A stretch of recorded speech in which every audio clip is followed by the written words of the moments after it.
Anda kembali di Indonesia Update. Saudara, gelondongan kayu yang berserakan usai banjir bandang di Sumatera bukan sekadar sisa bencana, melainkan bukti telanjang kejahatan lingkungan. Hutan digunduli, lahan dialih fungsikan. Lantas bagaimana langkah tegas pemerintah menangani penggundulan hutan?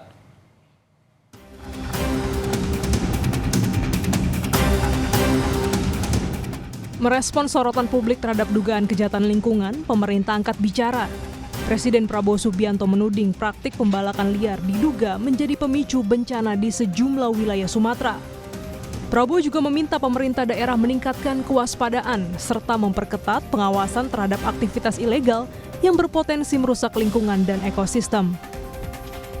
Kita kan justru saya mau tertibkan semua itu, ya, pembalakan liar akan kita tertibkan, sudah kita mulai tertibkan, ya. Lentik jemari pemerintah menunjuk pembalak liar membuat sebagian publik menyerengit. Organisasi masyarakat sipil yang fokus pada lingkungan dan hak asasi manusia, Satya Bumi, menilai upaya penanganan banjir di Sumatera belum menyentuh akar persoalan. Tanpa langkah permanen dan pemulihan menyeluruh, risiko bencana akan terus mengancam wilayah rawan. Dan nanti mereka punya plan untuk membuka pit Tor Ulu Ala di utaranya tambang emas Martabe, maka longsor itu akan datang lagi ke depannya. Banjir mungkin akan datang lagi ke depannya. Jadi pemberhentian sementara ini tidak akan menyelesaikan karena tingkat kecuraman dan juga letak yang ada di patahan Sumatera. Dan kemudian yang kedua, bukan hanya menghentikan izin secara permanen, tapi juga memerintahkan seluruh perusahaan yang ada di sana untuk melakukan pemulihan lingkungan hidup dan pemulihan sosial bagi masyarakat yang terdampak. Senada dengan Satya Bumi, dalam program Kompas Petang, juru kampanye Hutan Greenpeace Indonesia, Iqbal Damanik menegaskan, pemerintah perlu mengungkap pelaku pembiaran penggundulan hutan sampai terjadinya banjir bandang dan longsor di Sumatera.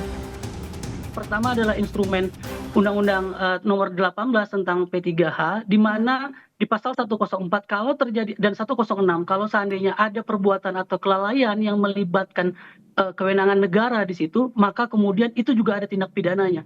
Di 106 tindak pidananya 5 sampai 15 tahun. Jadi yang dikejar saat ini bukan hanya sekedar pelakunya, tapi siapa yang melakukan pembiaran sampai terjadinya penebangan ini. Pengakuan ini dilakukan oleh pemerintah setelah terjadinya bencana. Itu sangat kita sayangkan gitu ya. Karena bukaan hutan ini yang seperti kata Valdo tadi, Bung Valdo tadi menyebutkan bahwa ini bukan sesuatu yang sulit untuk ditemukan. Maka perlu diuji apakah ada pembiaran dari aparatur negara di sini. Bareskrim Polri menduga sudah ada 110 bukaan baru berdasarkan 10 sampel gelondongan kayu di Desa Garoga dan Angoli. Dari 110 pembukaan lahan yang diperoleh melalui citra satelit, polisi baru mencapai 4 lokasi pembukaan lahan. Lantas, benarkah penggundulan hutan Sumatera buntut pembalakan liar? Atau justru ada regulasi yang terkesan melegalkan penggundulan hutan? Tim Liputan, Kompas TV.